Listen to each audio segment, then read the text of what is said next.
concert ticket. I wanted concert tickets or something. So. Obviously, pleased with the win on Saturday. Excited to get moving forward. Excited to go on the road.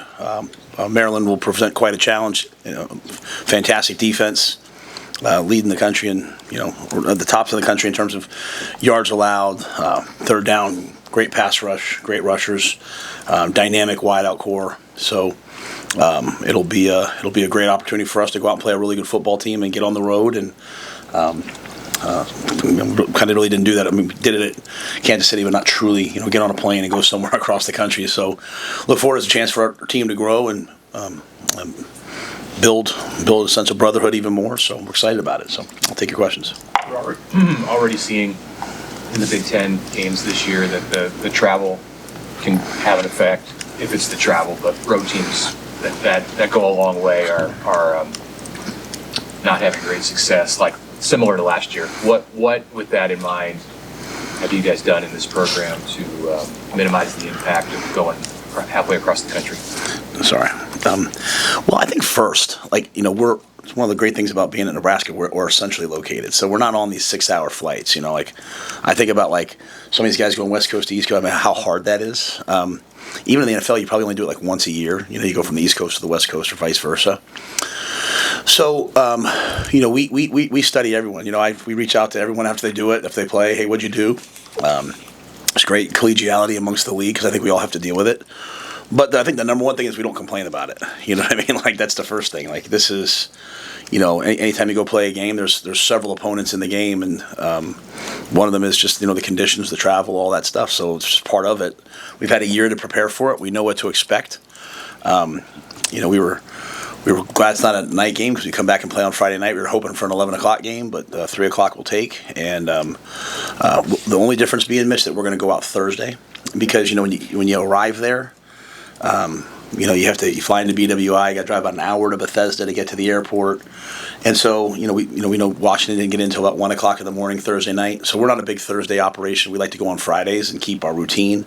But this is one time and the only time this year that we'll go out on Thursday just because of the nature of being on the East Coast and traveling in those areas. So we'll take advantage of Friday as a day to, like I said, when I talk about the brotherhood of the team, just spend some time together and take the day to build, lock in and get focused for the game. But I think that's one change that we've made. But when we go to the West Coast, we don't really do that.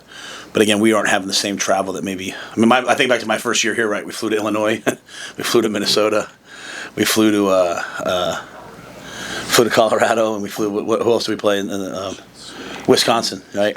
They were all a small plane, 90-minute rides. Right now, it's a little different, but it's good. We're excited about it. You guys practice out there like a high school or somewhere? Yeah, we're gonna go. We'll walk. We practice on Thursdays and we walk through on Fridays. So we will walk through on Friday at a local high school. You said you wanted to watch before you commented on the offensive line against Michigan State. You wanted to watch the film. What'd you see? I saw a lot of good things, and I saw some other things that have to be improved. Some of the sacks are on them. Some of the sacks are on other people. I think it's just, I think right now Emmett Johnson is third in the league in rushing, right? So the narrative that's out there that we can't run the football is kind of silly, right? We're just, college football, you take away sacks. Are we giving up too many sacks? Yes. One of them, that's what I love about Dylan Raiola. He stands up on the one. I don't know if you guys, he went, that's on me. He was holding the ball, right? A third down sack doesn't really bother me as much as a first and second down sack.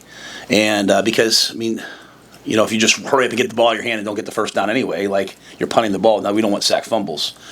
There was just some times there, as we all saw, that things kind of got a little out of whack and out of kilter, and, we have to be better.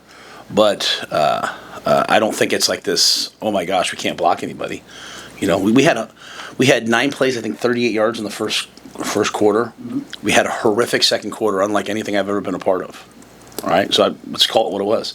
But we had a 104-yard third quarter. We had a 103-yard fourth quarter. So it's on pace to be about a 420-yard day. You know what I'm saying? It's just we just didn't play well there for a while.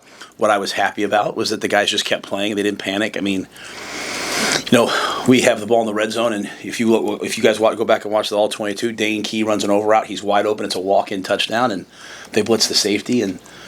Not that we can't block him, just the left tackle just busts, doesn't block him, right? Just a mental error. So we fixed the mental error. We keep coaching, right? It's kind of what we've been talking about all year, just trying to improve what we're doing.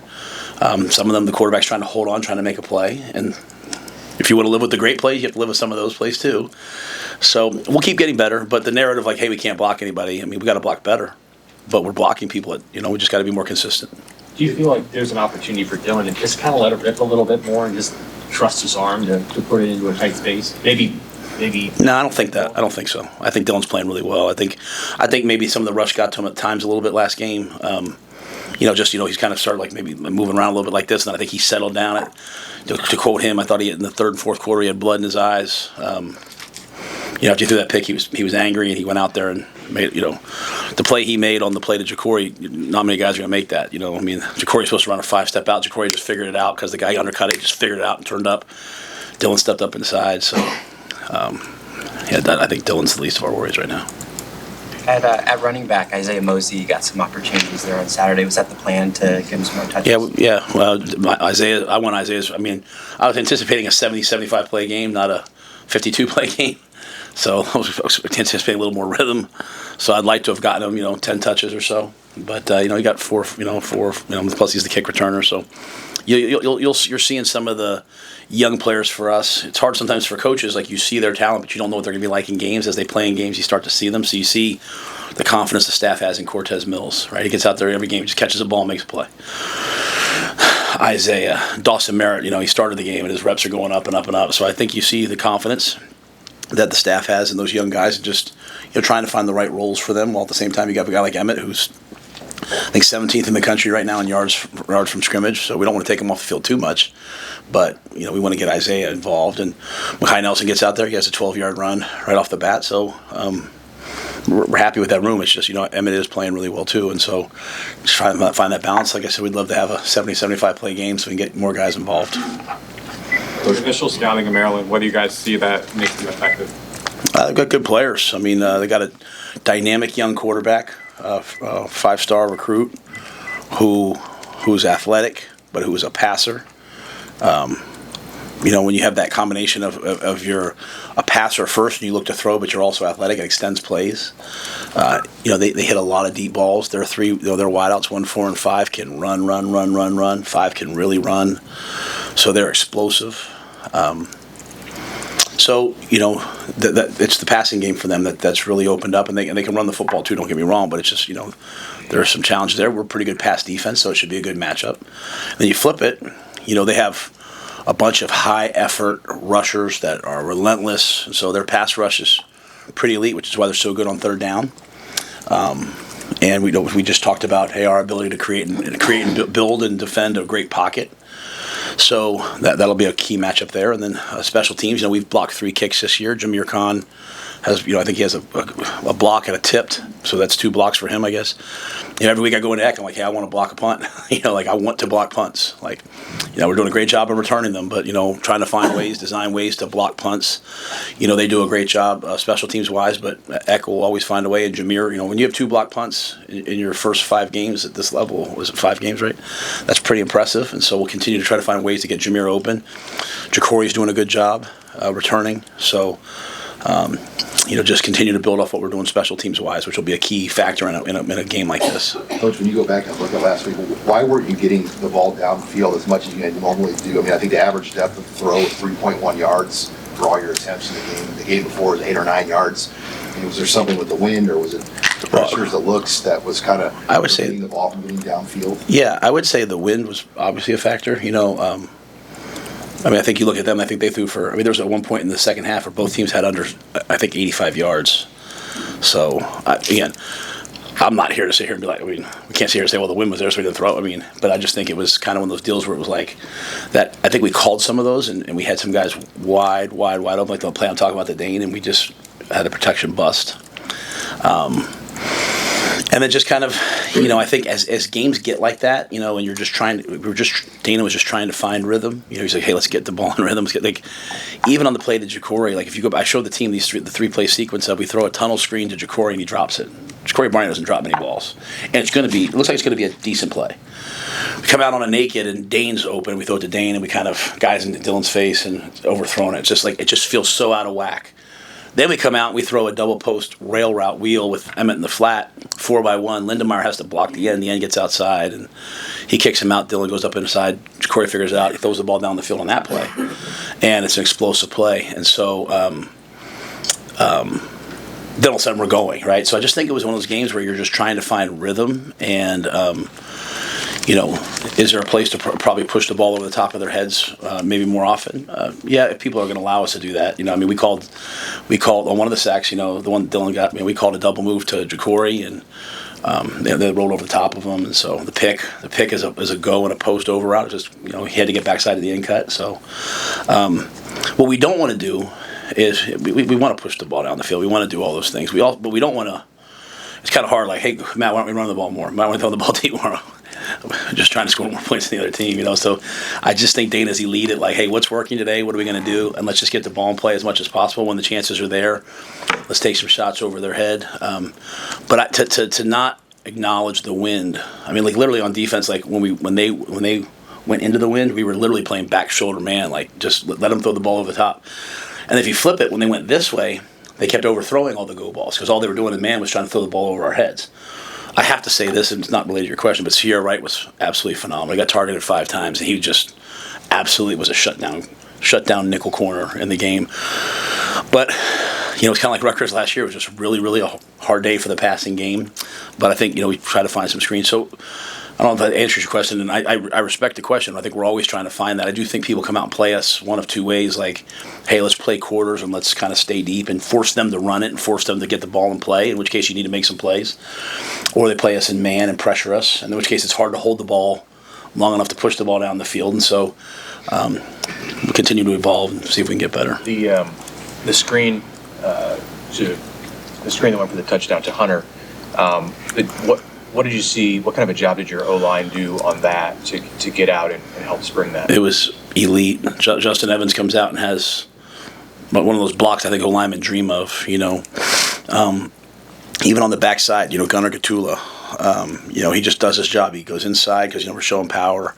Goes inside and steals the mic and blocks him for 6 seconds. On the far sideline, Dane Key blocks the far corner for like 7-8 seconds. And so it was an unbelievable play by Nyziah. Lindemeyer at the point of attack makes a great block. Justin comes down the line, makes a great block. Everyone's on their guys. So Nyziah makes a great, great, great play. And I think he'll be the first to tell you the other 10 guys, though, did an unbelievable job. And we ran that play earlier, kind of as we talked about trying to get the ball in play and get some momentum started. I think he got like 11, 12 yards. So, this was just another play like, hey, let's go get 4, 5, 6 yards, get some rhythm, and guys make a couple blocks, and he makes an athletic play, and it's gone. I don't want to force anything, but did you feel like the D-line took a step forward in this game? Yeah, what's wrong? That's not forcing it. Just the negative. The negative things can't be like this, and then the positive things are like, well, I don't. It's okay to say something positive. They'll still subscribe and listen. I promise, guys. It's okay to be positive too. All right. I'm just teasing. I love you. No, but I agree with you completely. Like I thought it was like, and again, I think I said earlier in the year, like as the season goes on, they will, like. You can practice and practice and practice, but until you play in some games, you start seeing like, man, I can't get off a block. Then all of a sudden you start seeing like, you start walking out. I go out at night, every night, like 6 o'clock, and I sit out on the balcony because there's not a balcony by my office. The assistant coaches all have balconies. So I just go sit outside their offices and just kind of hold court for a little bit. And you look out there, there's usually someone out there working, doing some extra work, And so when they start getting into games, they start saying, hey, I need to do this. But, we stop the run. Right, so that's a positive storyline, right? This is a running football team, and we stopped the run and turned it into a drop back game. Now, credit to Childs, like to 2 short fields, man, he made some plays running around that bother you. But on the one sack, like the effort that Nwaneri had, like he spun around 3 times to get the guy. Elijah Judy just keeps getting better in practice and pass rushing. So I thought they made a real step and stop the run and then turn into a passing game. I thought Nwaneri was like special in the game. I thought McCullough was special in the game. I thought, the inside guys. Then we got some like David Huffkin gets in the game for the first time ever. He's playing well. So I think Terry and Phil Simpson are doing a good job with those guys. We've asked you about Williams before, just when you kind of saw that jump. But how has he met and even exceeded expectations you guys maybe had for him? I think one of the biggest things for me with him was like to get rid of the expectations. Like, when it's like I've experienced it in the NFL. When you're a first round draft pick, you're always measuring yourself against like your draft status and your compensation. When you're a 5-star plus, you're like, just go be a football player, just go be a freshman, go be a sophomore. So to that end, in the spring, the only thing I said to him was, I said, I have one word for you: motor. Like motor. Like we timed him, and he runs fast. But when I turn the tape on, I should see that speed, and now you're seeing it. And I think it's just from practice. Like, no, the players probably don't want to hear it, but just if you practice well long enough, eventually it starts to translate and turn over, right? Like, Deshaun Singleton had 2 interceptions in the game. Those are he's in his 5th or 6th year of college football. I don't really know what year. And that's his 3rd interception. Like, Judy is a 5th-year senior. He had his first sack, I think, right? So it's like you just keep doing things, and eventually something good will happen. So just trusting the path that you're on, instead of all the freshmen and like, the freshmen are panicked and like their parents are panicked. Like just do the good right stuff long enough. And I think that's a great example. Williams is a great example. Like, hey man, don't worry about your ranking. Don't worry about anything. Just become a good player. And I think he's just taking leaps. We put him in a black shirt last week because he's just playing so much. And we're playing some different packages, like when they go big, we're playing some 4-3. When they go to 11 and we think it's a run, he's playing some 4-3 stuff. We're playing some 5-down stuff. So William will definitely deserve that. You've obviously been high on Rex Guthrie this year, and he got the start. But I don't know if there was an injury or anything with Marques, but what went into that, and how did you see, I guess, a team captain Marques just sort of handle not having that same role that he's had? Yeah, Marques is like, if I had to pick like what a captain looks like, it's Marques Buford, and he's been through a lot of physical adversity in his time here. He just wants to win, and he's got a significant role. He played a ton. He finished the game out for us. Plays in dime. Guthrie's ascending too. So just and like I said, we have so many different packages. Like I said, Dawson went in and started the game because we started and. I couldn't tell you how we're going to start. They came out whenever they went out. John said line, which is our 4-3 stuff, and they went 4-3, so he gets the start. So, but Marques Buford is exactly why people like me got into college football, for guys who always put the team first and put winning first and nothing else. And so I can't say enough about him. Do you anticipate Malcolm traveling with you guys this week? He's closer. I'm hopeful, but this is certainly a game we'd love to have him. We tried to warm him up and see how he was, and he just, he's just not there. So I'm not sure yet, to be honest with you. But we'll get to tomorrow and we'll see where he's at. We had some guys come out of the game banged up, so we'll see who can practice and who can't. But we could certainly use Malcolm. Not that other guys aren't doing well, but his guy's got a ton of production for us. And in a game like this, with the speed that they have at wide out, we'd love to have him. Special defense is number 1 in the country.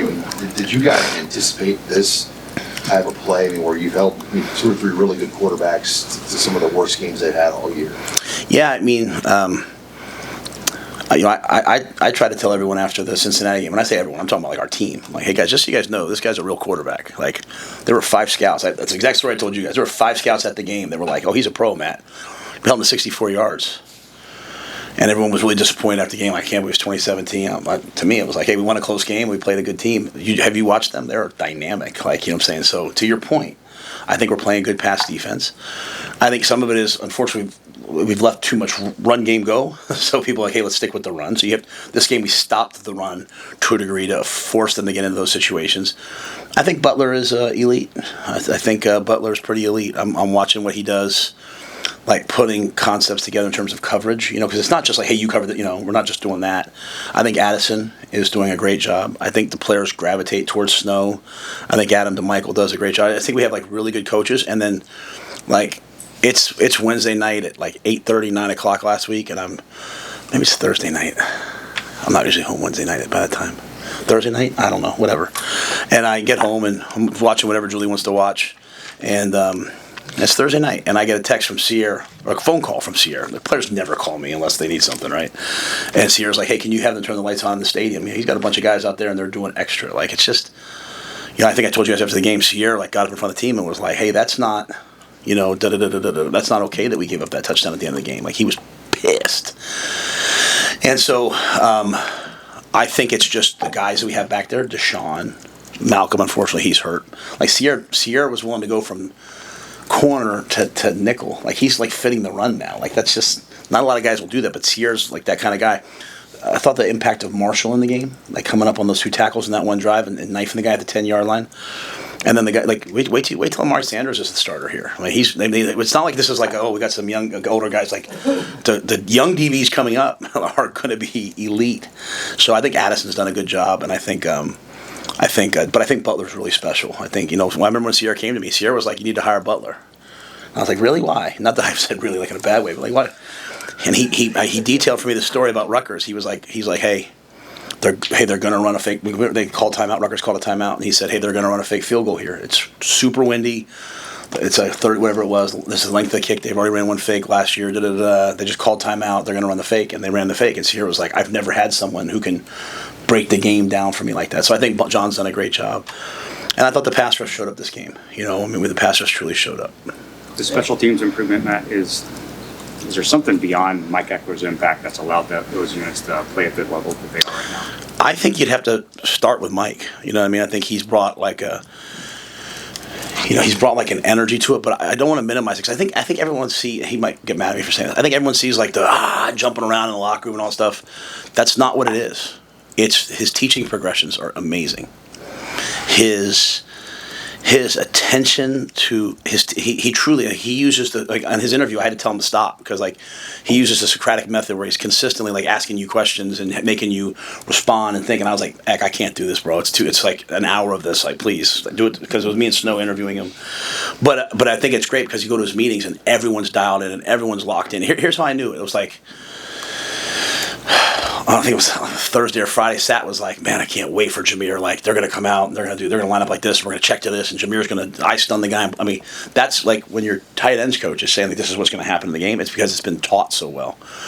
And then I think then the energy and the passion of it, he inspires belief, and he has your back if you do make a mistake. Like we told Jameer. I personally told Jameer, which is not the way I am, and I'm pretty proud of the fact right now that we're 15th in the country in penalties because that's not the way it was the first 2 years. But I said, hey, if you run in the punter, you run the punter. Like I don't care. Go block the kick. Like just wanted to free him up. So I think Eck's teaching progression is elite. I don't want to minimize the impact of Brett Maher because when you have specialists. And the specialist has somebody who's done it that they can. The last thing, because for 10 years of my career, it was like me being like, "Come on, put it through the upright." Like, what do I know about? It's like me talking about some other golf swing, right? So you got Brett over there, and he's like, even like some of the things Brett taught me this year. Like early on, we weren't making like real long kicks, and Brett was like, "No, coach, we're being consistent here. Now we'll start to work back." He's just so patient with it. I really blame myself that I probably should have kicked some more kicks in games 2 and 3 before the fourth game, instead of going for it because I was trying to be respectful of the opponent, But I should have probably kicked a few more, but. So anyway, I think it's Eck. I think it's Brett Maher. I think the job that Nick and Josh do to help Eck, and I think our players are super bought into it. Yeah, they love the fact that we're making plays. You mentioned that Dylan had taken accountability for one of those sacks, and after the game, Carter Nelson apologized for his penalty on the punt return. Is just that accountability aspect? How important is that for just the growth of a program and everything? Yeah, like my message after the game to the team on Monday was. Really three things. Number one is what we're doing as a team, as an offense, defense, special teams, the path that we're on. You get on 80 West, no matter how much you tweet that you want to get to the airport in Omaha, you're never getting there, right? You got to be on the right road. Said, are we doing the right things? If you believe that you're doing the right things and we're doing the right things as a team, then double down on it and keep doing it better. But then number two is truth, right? Like sometimes you get benched. Sometimes coach comes to you and says, hey, you're not playing well enough. But only in truth can you develop. And so that to me is accountability. I was livid about the block in the back call because I thought it was on Wacker. And I'm out there with the rest going like this. And then Carter walked over, he goes, no, that was me, I did it. And I looked at the iPad and I walked over to the festival. I said, hey, good call, I apologize. And, I think that's culturally, that goes all the way back though to GIF and Reimer and all those guys, like year one. Like I said, hey guys, when we watch tape, here's how we watch tape. Like you sit there in front of the whole team, you say, I should have been here, I should have been that. I think I talked to you guys last week about one of the runs where Sierra says, I should be in the post here. I was confused. I covered the tight end and the ball hit for a touchdown. So I think when you have guys like Sierra, when you have guys like the guys we have, Javen and all those guys, then the younger players see that and that becomes cultural. So when people use the word culture, I'm always like, I don't know what that means other than it just kind of becomes cool to take accountability and do things that are hard and do things. So I'm proud of those things. Too bad we had that block in the back because Jacory was on his way to a crazy day. I think what is it now? 200. We have 250 yards of punt returns, and the other team has -1. So those things, you do them long enough, will affect winning. The fact that you talk about culture, the fact that you're near the top of the country in these special teams rankings, turnover margins +6, that's near the top. You mentioned penalties. Where do those fit into what you define as culture? Well, I appreciate that. I think before you win a game, you can't lose it. Like, don't give the game away. Like, don't beat ourselves, right? Like, and so. I think when you're like you talk, there's 3 stages of winning, right? There's eliminating losing football, right? That's the first year we were -16 or whatever we were in turnovers. It's going to be no matter what we wear, no matter what music we listen to before the game, it doesn't matter if you're -16. Then you start playing winning football. Then you start trying to play championship football, and turnover margin, all those things they start to because. It's one thing to not give the ball away, which we're doing a pretty good job, but we're taking the ball away. That's jumping up, which that's about playmakers. That's about the way you're playing. So I think it's discipline. I think it's when guys all understand, like, hey, before I can make a play, I first have to do my job. But then after I do my job, I have to go make a play. That's the hardest thing in football now. Like Bill Belichick said, do your job. And coaches say, do your job. And then when the game's on the line, they say, no, go make a play. And kids are like, do I do my job or do I make a play? Well, we try to clearly define it as like, hey, do your responsibility. And then run over there and hunt and go make a play. And so I think our guys are getting that. It takes a while to get that. But yeah, we're proud of those stats. We're proud of being the tops in the country at throwing the ball. We're proud of being the tops in the country at stopping the pass. Some areas we have to improve upon. We know that. But I do think the hidden ones are the penalties, the special teams, the turnover margin. The thing with those things, though, is they don't carry over. And that's the biggest, I would rather be +1 every game in the turnover margin than be +6 on the year. Like, I just want to win it every game because that gives you a chance. I'm sure there's things that happen in travel. It's never always perfect. But what are the things that you want to be like really right when you talk to your logistics people? Like, this is the thing that I want to make sure is good for our players and for our staff. Susan, you want to answer that? I am so high maintenance when we travel. I remember Sean Patton and I on a bus in Yukon because Connecticut would not let we took a bus because we wanted another helmet. So I traded off with our AD. I said, okay, I'll bus instead of fly there or take the train there, but can I have that money then to get a helmet for our guys? Because we weren't in Nebraska. We were a place that needed to try to do all that cool stuff. And it was supposed to be a 3-hour bus ride. We were on the bus for 6.5 hours. I mean, I literally was losing it. Sean me and Sean were screaming at each other. He's like, what am I going to do, move the traffic? So I just like to get there on time. That being said, we also won that game, because the guys were ready to play. And so, I mean, the way we travel here, what's allowed, what we're allowed to do, like, just in terms of the resources we have available to us is elite. I mean, what Kristen does, like, I don't have to even think about the meals. Like, we actually take our own chefs from the training table, and they show up there and, like, they make our omelets for us. They make our, you know what I mean? Like, there's nothing showing up and, like, oh, I don't eat this, I don't eat that. Like, we have a couple guys with really restrictive gluten allergies and all that. Like, she goes a day ahead. She makes sure everything's perfect. So I do feel like the food is important, right? Because, I mean, if you get there and all of a sudden you eat something you don't like, and so, but Kristen does such an amazing job with that. We always go see a movie the night before the game, and so we've seen some horrific movies. So I've just given up on that. But no, I think it's that. Like, and I just don't love the long bus ride on the day of the game. But I've also learned that none of that really matters. You know what I mean? Like, you'd like it to be seamless and clean, but you're going to kick the ball off. It's about who blocks and tackles. So just trying to keep it that. And I think the last thing is just the players, right? The players, they can't. We had to change our hotel in Minnesota because they moved the game from Saturday to Friday. I'm not complaining, but that's a subtle little complaint that they had to change the hotel. And, like, now it's attached to a mall. Like, you have to ask the players then, hey, be focused. Like, don't go there and, go walk around the mall for 3 hours and have your legs be tired. So I think having a really good group, like our strength coach, Corey, I think they do a good job of just making sure there's no distractions. If I had to say one thing, it's probably no distractions. But I love going on the road. I think I said that to you guys before, though. I love the feeling of just being in the hotel with the guys for, 24 hours, kind of like sequestered in. Now, we travel so well that, like, it feels like you're at the Cornhusker Marriott when you're away because there's so many Husker fans there, which is really cool. Did you hear that? I'm sorry. You're a Ryder Cup guy. You're a golf guy. Did you hear about the Ryder Cup conversation about their captain changing the stuff in the hotel and all that? I did not. To help the golf. I was curious. Now that you said that, I'll go back and watch it, but I didn't see that. So, like, do you feel like the travel helps the player experience? And, like, if you travel well, you're actually going to perform a little 100%. I believe with all my heart that champions behave like champions before they're champions. They have a winning standard of performance. Bill Walsh, it's how you do everything.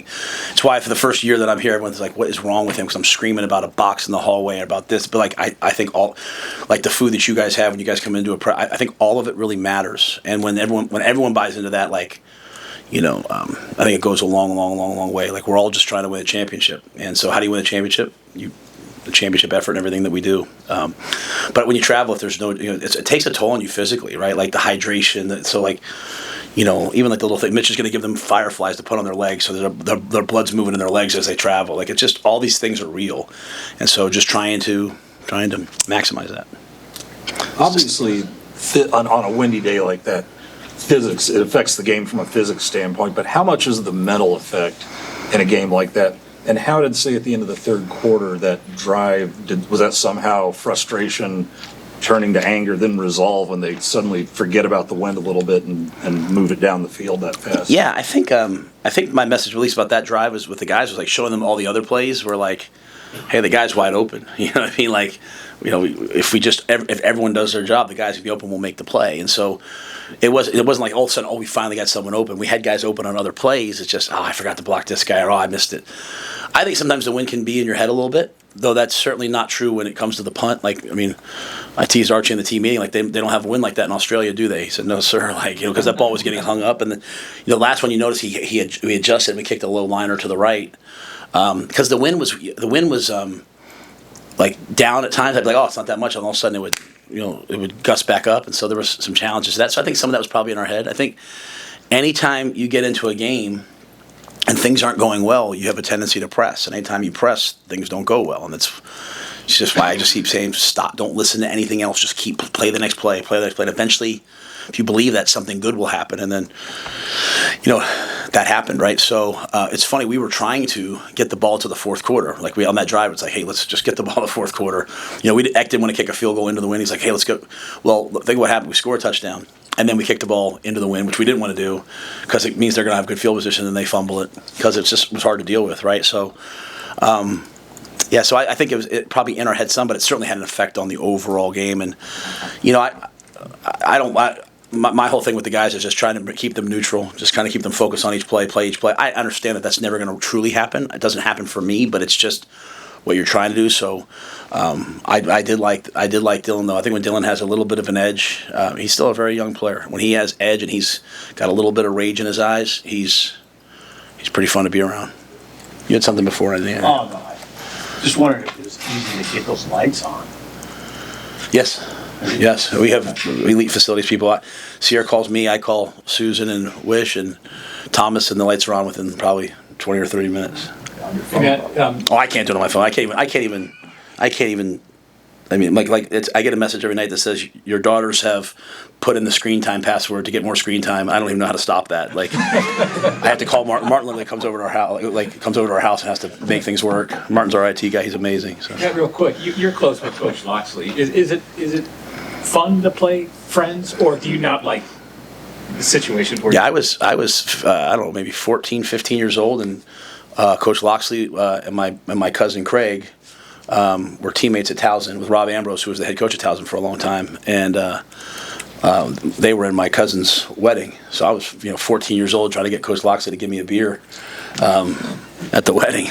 He did not, and I did not. So. But no, I've known Coach Locksley for a long time. I have a lot of respect for him. But I know he'd rip my heart out if he could. So I respect that about him. And I love coaches. I love coaching. I know how hard it is. I know how hard coaching is on our families and all those things. I also know the positive things about it. So the amazing things about it. Like, my dad's a high school coach and teacher. I just love coaches of all ilks, of all sports, of all everything. So, but I just want to win, though. All good. Thanks.